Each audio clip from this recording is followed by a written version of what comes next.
अब देखिए रजिस्टिविटी पढ़ते हैं। हमने रेजिस्टेंस पढ़ लिया था पीछे कि जो रेजिस्टेंस होता है वो किस किस पे डिपेंड करता है। रेजिस्टेंस की डेफिनेशन सारी पढ़ ली, उसकी एसआई यूनिट पढ़ ली। अब हमने वहां से टॉपिक छोड़ा था रेजिस्टिविटी पढ़ेंगे आगे हम। रेजिस्टेंस से क्या आया था, रेजिस्टिविटी आई, ठीक है। इसका दूसरा नाम है स्पेसिफिक रेजिस्टेंस।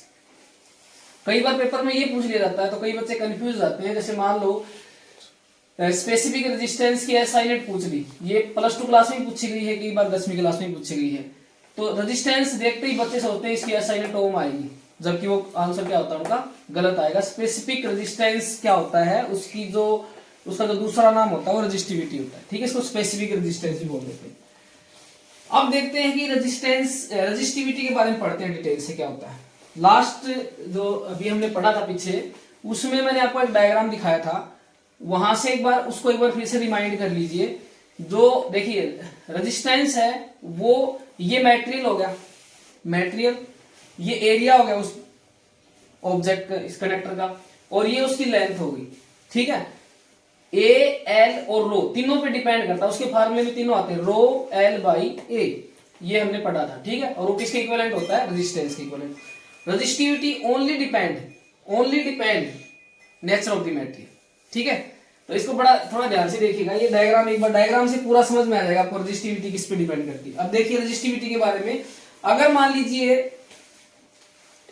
मैं लेंथ को, अभी देखिए फार्मूला था अपने पास, अब रेजिस्टिविटी को डिफाइन करना है तो लेंथ को मैं 1 मीटर कर देता हूं और एरिया 1 मीटर स्क्वायर कर देता हूं। इस फार्मूले में आप देखिए तो जो R का मान है वो किसके बराबर आ जाएगा, रो के बराबर आ जाएगा। कब आया, जब लेंथ 1 मीटर करी और एरिया 1 मीटर स्क्वायर किया, मतलब उस कंडक्टर के एरिया हमने 1 मीटर स्क्वायर कर दिया, लेंथ 1 मीटर कर दी, तो रेजिस्टेंस जो है वो रेजिस्टिविटी के इक्वल आ गया, और रेजिस्टिविटी और रेजिस्टेंस के इक्वल आ गई, इक्वल बात है।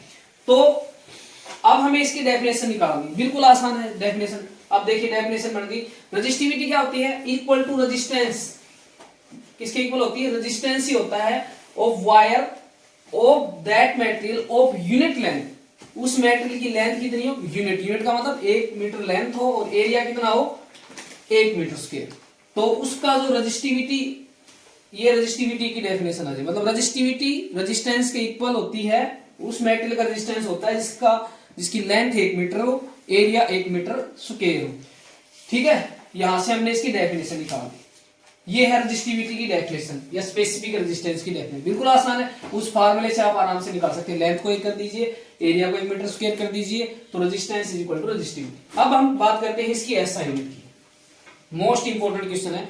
रेजिस्टिविटी की जो एसआई यूनिट होती है वो ओम मीटर होती है, ठीक है।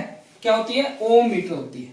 पेपर में क्वेश्चन आता है रेजिस्टेंस की ओम होती है, यहां पर भी कई बच्चे कंफ्यूज रहते हैं। मैंने बताया ना, स्पेसिफिक रेजिस्टेंस की पूछे तो भी ओम मीटर ही आएगी, अगर रेजिस्टेंस की पूछता है तो ओम आएगी। अब ये यूनिट आई कहां से है, आपको रटने की जरूरत नहीं है, इस यूनिट को इसी फार्मूले से निकालेंगे जो हमने रेजिस्टेंस वाला फार्मूला यूज किया, R बराबर रो एल बाई ए। हमें रेजिस्टिविटी का यूनिट निकालनी है तो रो को एक साइड में रख लीजिए, R गुणा में A बाई एल, ये रेजिस्टिविटी का फार्मूला भी है, R गुणा में A बाई एल, ये होती है। देखो रेजिस्टिविटी को जिससे रिप्रेजेंट करते हैं ना, कई बच्चे इसको P की तरह लिख देते हैं, नहीं ये रो होती है, इसको रो बोलते हैं, ठीक है। इस तरह से लिखना है इसको। ये हमारे पास कांस्टेंट आया था ना जब हमने रेजिस्टेंस वाला टॉपिक पढ़ा था उसमें। तो अब देखिए, अब इसकी यूनिट निकालते हैं। रेजिस्टेंस की यूनिट क्या होती है, ओम, एरिया की मीटर स्क्वायर और नीचे लेंथ है मीटर, तो मीटर से मीटर कट गया, क्या बच गया, सिर्फ अपने पास 1 मीटर बच गया, तो ओम मीटर निकाल दी, ऐसा यूनिट भी निकाल दी हमने रेजिस्टिविटी की, कितनी आ गई, ओम मीटर। उसके बाद में अब ये डिपेंड किस पे करता है, मैंने अभी पीछे वाले पॉइंट पे बताया था कि रेजिस्टिविटी सिर्फ मटेरियल के नेचर पे डिपेंड करती है और टेम्परेचर पे डिपेंड करती है, न तो वो लेंथ पे डिपेंड करती न एरिया पे डिपेंड करती। एरिया और लेंथ पे सिर्फ, मैंने अभी आप इसको डायग्राम को मैं बार बार बता चुका हूं, इससे आपको पूरा समझ में आ जाएगा। एरिया और लेंथ पे सिर्फ और सिर्फ रेजिस्टेंस डिपेंड करता है, नेचर ऑफ मटेरियल पर रेजिस्टेंस डिपेंड करता है, टेम्परेचर पे भी रेजिस्टेंस डिपेंड करता है, लेकिन रेजिस्टिविटी सिर्फ नेचर ऑफ मटेरियल पर।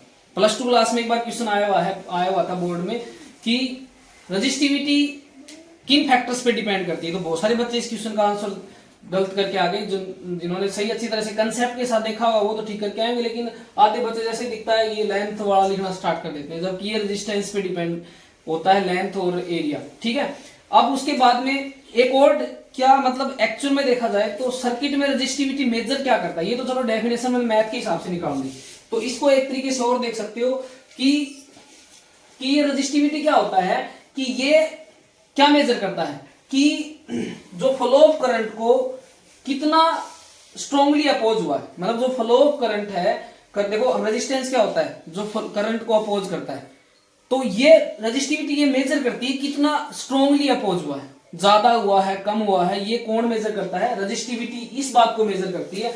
तो ये इसकी डेफिनेशन एक और डेफिनेशन भी कह सकते हैं, ये आपकी मैथमेटिकली हमने डेफिनेशन निकाली थी, ये भी डेफिनेशन है, ये भी डेफिनेशन है कि ये क्या मेजर करती है, how strongly it oppose the flow of current.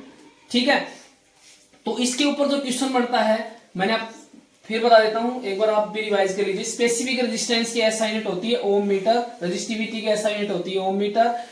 उसके बाद में नेचर ऑफ द मटेरियल पे डिपेंड करता है, और ये इसका फार्मूला है, ये इसकी एसआई यूनिट है। ठीक है, ये कंप्लीट रेजिस्टिविटी का टॉपिक हो गया आपका।